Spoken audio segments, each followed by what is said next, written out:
Hello and welcome to Dialogue.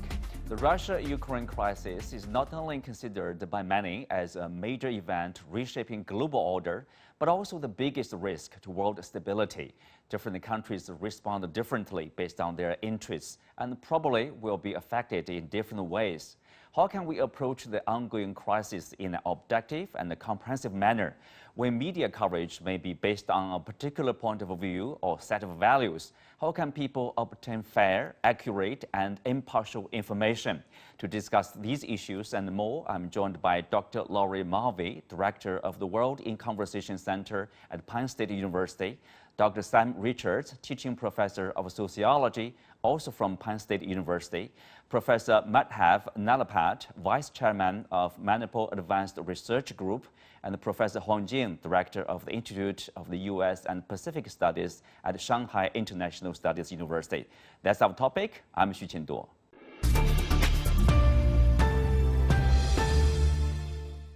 Welcome to the show. I will start with Dr. Mulvey.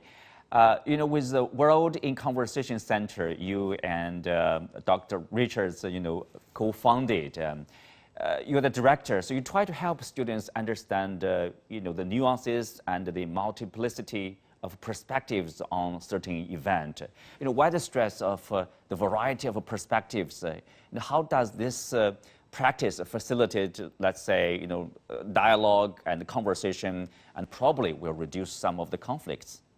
Fundamentally, when we talk to other people and we get a nuanced perspective and, like you said, a multiplicity of perspectives, we de-escalate conflict immediately because we begin to, it's not easy to objectify another or objectify a perspective when you recognize the nuance. So the most direct way to create that kind of moderation of conflict and combat is to talk to other people directly, especially your enemy or your so-called enemy. So that's fundamentally why we do what we do. Mm-hmm.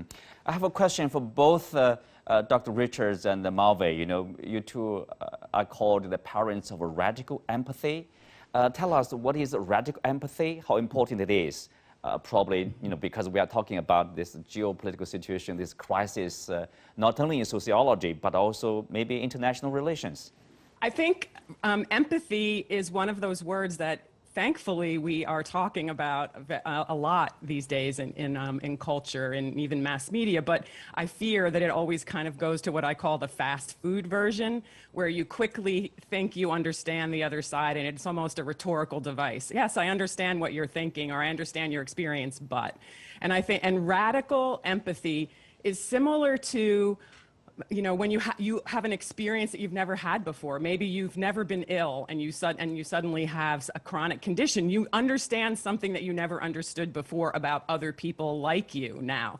And this is what is similar is when a person can not understand, I was about to say that, but actually feel that they've experienced something that someone from another group is experiencing. And almost as if now you have that experience, that is radical because now you have been transformed in some small way. It doesn't mean that you're not who you are anymore, but now you understand an experience that you never understood before. And that is radical. It's not just a thought. It's not a rhetorical device. It's an experience that changes you. Mm-hmm. Dr. Richards. Yeah, I think I would add that we really encourage our students and people around us to practice empathy with their enemies, not just with their neighbor or somebody who they have some kind of disagreement with, but actually with people who are enemies. And if you can do that, that's a very radical outside the box activity. Dr. Nalapat, if you look at the Ukraine crisis, if you look at the positions from different countries, basically the U.S. and the European countries, the West, largely, they responded strongly and imposed sanctions on Russia. But if you look at the rest of the world, in particular the developing countries, large developing countries like India, like China, they didn't impose sanctions, and they fell short of condemnation of Russia. So do you think that's because they see things differently? Well, I'd like to point out that India has always stood for a multipolar world, and we are against unipolarity. we are a little distressed to see President Biden talk about a new world led by the United States. We don't believe any country can lead the world. The smallest country has the right to be led by its own people. And may I point out regarding empathy, I must say that whether it's my students at Manipal or students across India, young across India, we feel enormous empathy. We feel empathy for the people who are dying in Ukraine, whether they're Ukrainians or Russians. We also feel empathy for not only the Russians who are hit by sanctions, but the rest of the world that has been hit by sanctions.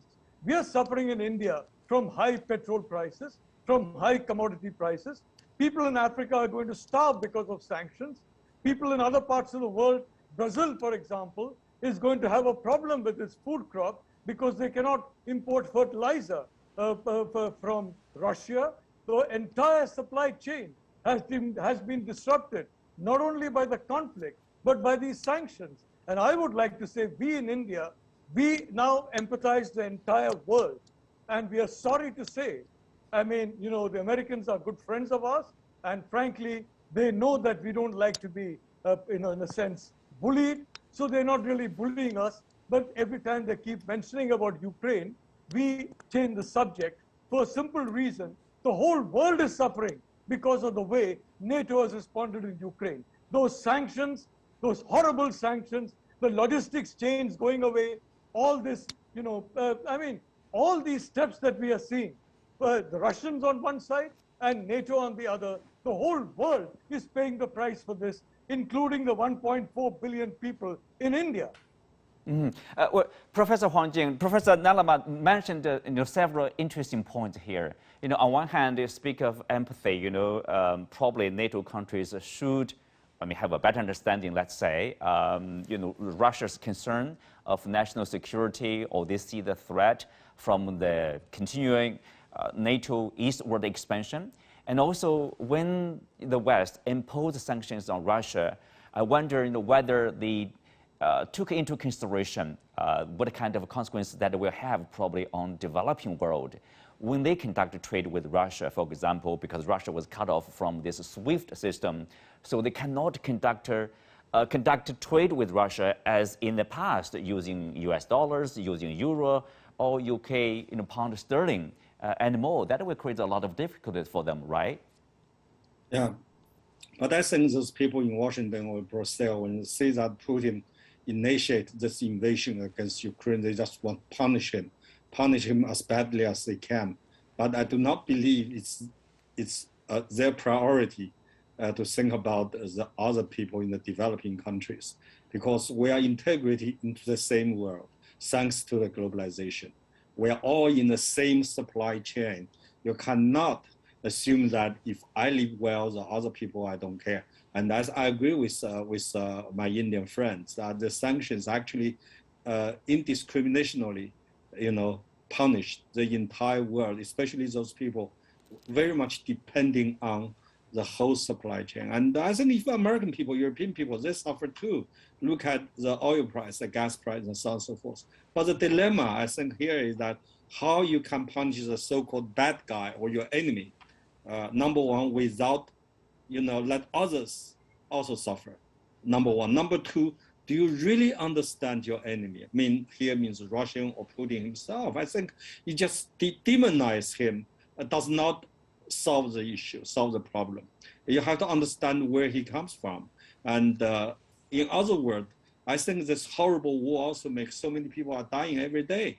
And that reminds me that, if you are not sitting in the United States of America, you sit in India or in China, or even I just had a conversation with my friends in Japan or in Brazil, in anywhere. You see that after Cold War, after 1991, we have so many wars: Libya war, Kosovo wars, Georgia wars, Afghan wars, and Iraqi wars. But why this one has to be, demonized to such extent, and why you do not sanction against those who initiated war? I remember I was in the United States when George W. Bush, initiated the Iraqi war, which is against, I think, the will of the majority of the people. But he did it, and it created a lot of problems. But all of a sudden, you think war is bad. think about in the past, this kind of hypocrisy and the sanctions without a slightest consideration of other people's feelings and other people's sufferings is really, really, I think, has done United States of America a great disservice, has done Americanism a great disservice. Mm-hmm. Professor Nalapat, based on what Professor Huangjing has mentioned, if you look at the situation, the U.S. is applying pressure on China and also on India. When they apply the pressure on China, basically the argument is like, if you don't stand with us and impose sanctions or basically condemn the Russian act there, and then your reputation will be at risk.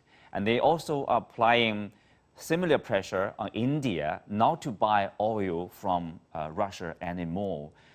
Do you think there's also a lack of understanding or lack of empathy? Well, I would call it a lack of knowledge of basic mathematics. We are buying a trifling amount of oil, a few $1 billion from Russia. Japan is buying $200 billion a year, 200 billion. The Germans are buying more than double that. I'm not even sure that we are buying, more $1 billion or so. And we don't understand why all these American officials and European officials are not talking about the Japanese purchases of oil, the German purchase of oil. They're only talking about our purchase of oil. The fact is, they don't care two hoots about oil or fertilizer.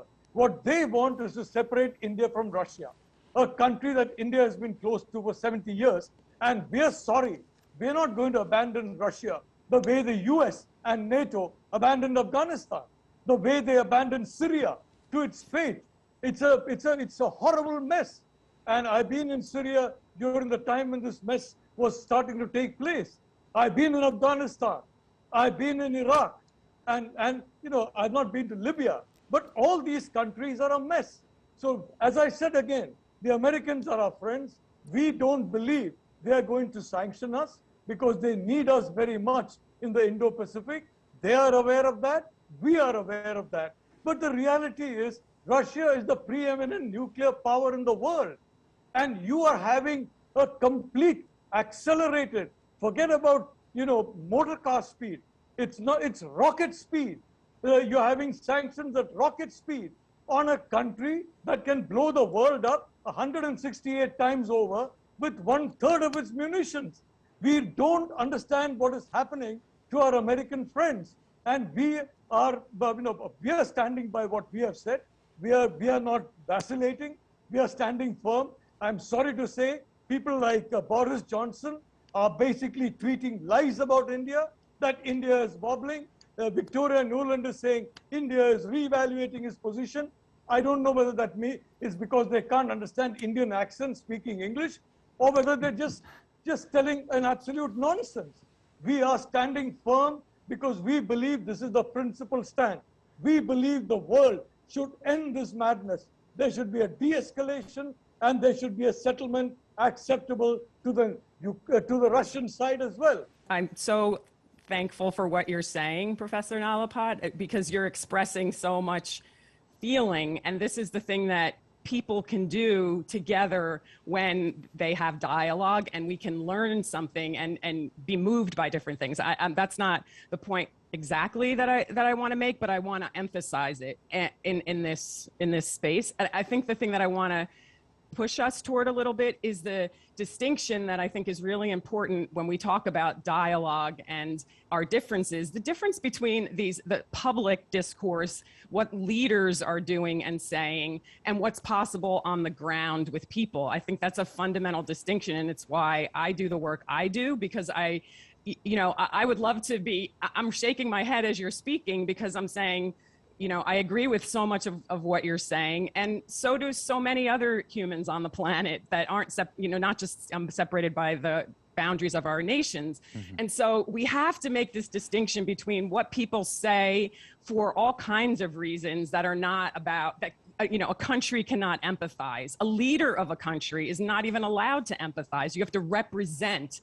That is not a human capacity for empathy. And so what we're seeing right now is classic combat, when people separate and are polarized, it happens at the smallest levels, but obviously at the international levels, there is no room for nuance, there is hypocrisy, and there is you're with us or you're against us. And that is absolutely what the people on the ground, the humans, the citizens need to take into their own hands and not hold the flag of simply what their leaders are saying. I understand there's geopolitics and security and all of these things, not being romanticizing it, but the people have to. Most humans on the planet are moderate. They are not at the extremes that we're talking about at our national levels. And I just want to bring that into the conversation. Yeah, it's a good point. If you have been to different countries and meet different people, you understand, like, basically people are more or less the same, right? You need a job, you need to take care of your families,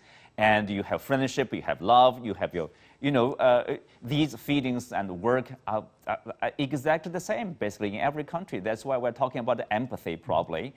So Dr. Richards, back in 2010, you had a very popular TED Talk by the name of Radical Experiment in Empathy. So, after listening to, Professor Huang Jing, Professor Nalapat, in particular about the point of, sanctions, countries, most of the developing countries are not exactly supportive of the sanctions on Russia.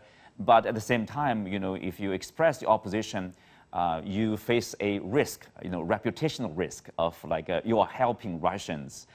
So what's your response to that?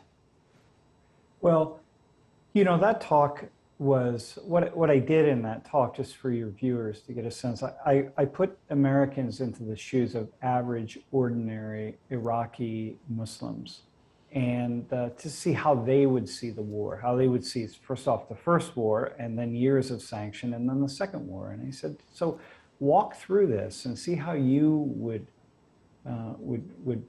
interpret all of these actions by the United States, and how you would interpret the soldiers entering your country, invading your country.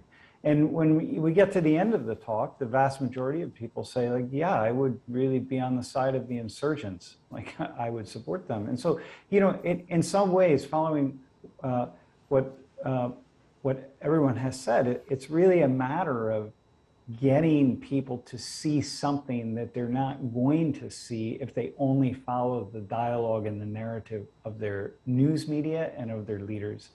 But everyone is mostly willing to do that. And I think one thing in the United States, if I could just kind of segue into something else, we're actually grappling with the fact that we will probably not be the leaders in the 21st century. And, the United States is not going to be the center of all things political and economic. And in some of that, obviously, we're going to be giving up to China, not to mention the power of India and a few other countries. And so it's really difficult for us. We're still holding on to a narrative that worked in the 20th century, but the narrative is not going to be operational in the 21st century in the same way. And that's radical, even for us to have to imagine that the future is not going to look like what it has appeared to be in the past 60, 80, and 100 years. That's a very difficult thing to grapple with, and most Americans don't even understand what that could possibly mean. Well, let's have a short break. We'll continue our discussion after this.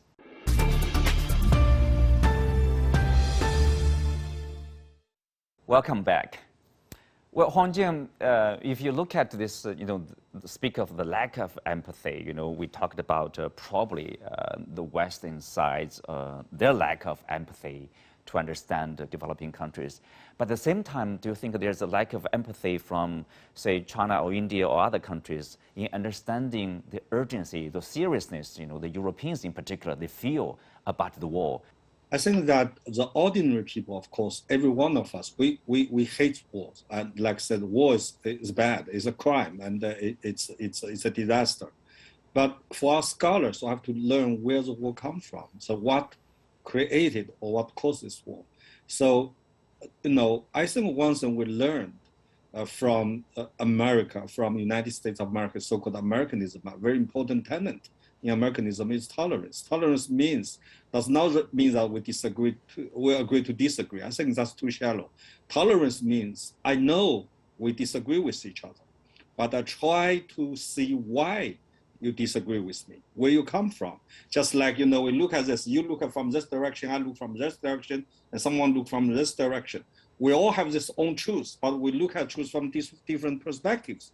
That's why we have opinions. The problem, I think, here is that when United States has been number one for too long, they tend to think my opinion is the only right opinion. Yours is the wrong. If you do not agree with me, you're on the wrong side of the history. That kind of approach, I think, has blinded a lot of people, especially those in Washington, D.C. They think that you can call it a hegemon, or you can call it hegemonism or whatever, or arrogance, but that's very bad. I think it's bad for Americans also. And for this particular war, if you look at history, it's just broke out all of a sudden. There's a history. I just mentioned 3 things in this history to remind us where it came from. In 1990 and 1991, when Eastern Germany and West Germany come together, the unification of Germany, all the major powers in that area, in that region, were opposed to it. The only one that agree is Soviet Union at that time, still called Soviet Union, Yeltsin.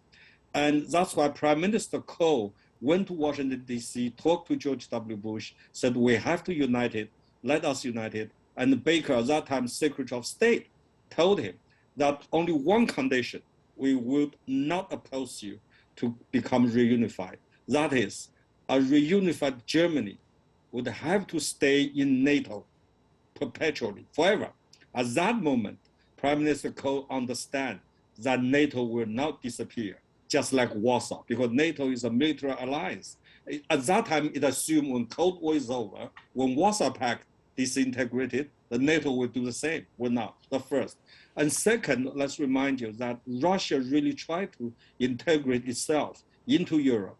And also France, the Germans also want to tame Russia, want to integrate Russia into Europe so that Europeans will have peace forever.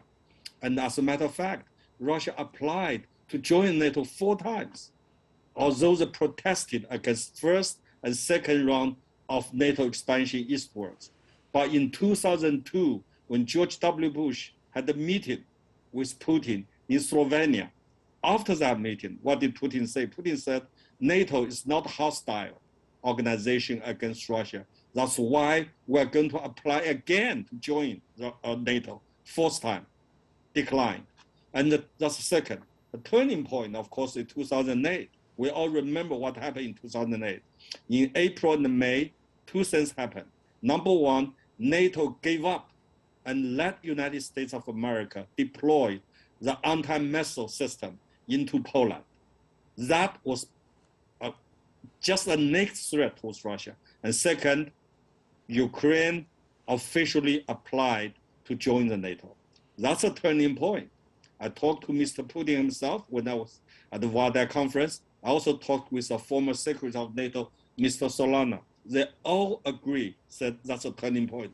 That's why in August 2008, Russia launched war against Georgia, who is trying to, at that time, join the NATO. That's a turning point. What I'm saying is this entire process has been 3 kind of historical event to illuminate, to demonstrate this one point. There's a long way to come to this disaster. We cannot just blame Putin. Look at what the other side has been doing. I listened to Professor Richard's lesson. I admire that you try to tell your students, ask why this war is coming upon us. You have my hat off. That's a great job, Richard and Malvi. Professor Nalamat, I want to quote this, picking up what Huang Jing has said. Dominique de Villepin, the former French Prime Minister, said recently, talking about this Ukraine crisis. He said, what dominates in the non-Western world right now, not only in big countries like probably China, Russia, India, but in virtually all non-Western countries is an, quote, immense feeling of injustice and resentment, end quote, towards the West. Do you agree with him?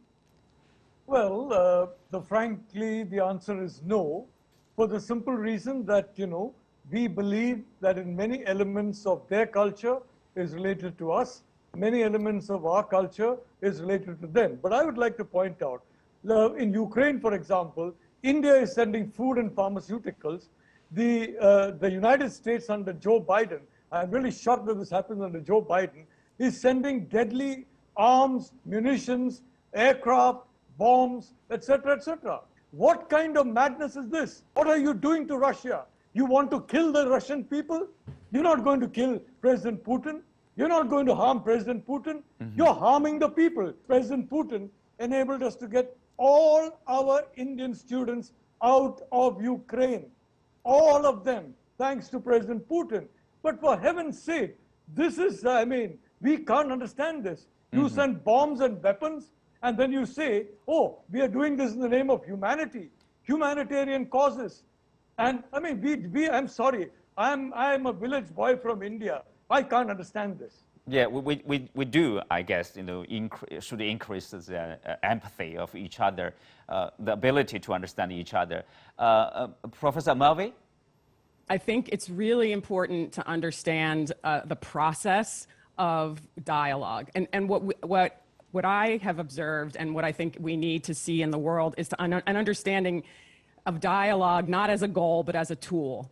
Dialogue as a tool works when people talk about themselves and their experience. And I'm getting from Professor Nalapat his experience, his perspective, and his feelings, and that's crucial. But we wouldn't talk so much about India, the United States, Russia, Putin. We would talk about what we see as individuals and what that does to our lives, and then what can we do together to not just tolerate, but hold that tension and create something new. And this will never happen at the level of international and politics, because it's not, the goal is not to understand and build, it's to win. All the rest of us are left hostage by the decisions of the folks with power, and we have to live with that pain and anger that you're expressing, Professor. And I think we can do something different on the ground as citizens. We're always going to be sort of hostage to this, but we can't just keep talking about what's happening up here, because it's never going to change for the people. Dr. Richards. I think we need to be clear that this particular war, this is a war that is the first major incursion into another country, where we're seeing an immense amount of death and destruction that's being filmed not only with video cameras, but also with cell phones. And it's being disseminated through social media, and it's entering into everybody's lives on a regular basis. And this is a different kind of experience for people. In my class a couple of weeks ago, I invited a young man from Russia, a college student, and he was on the big screen in front of the class speaking to my class about his fears and his experience and how he sees things and what he's concerned about and how the sanctions are going to impact him. And what happened when he was signing off of the class, and these are 800 students in the room, and he was just really talking from the heart about his experience as a Russian. That my entire class did the finger heart to him. And I have a photo of 800 students in the class holding their hands up to him as a message to say, stay strong and we're with you and we support you as a human being. And that felt, for me, that was just emblematic of what is possible. Yeah, it's very heartwarming. Well, with that, we come to the end of today's show. Many thanks to our guests. You can also find us on the CGTN app or on YouTube. I'm Xu Qinduo. Thank you for being with us. See you next time. Thank you.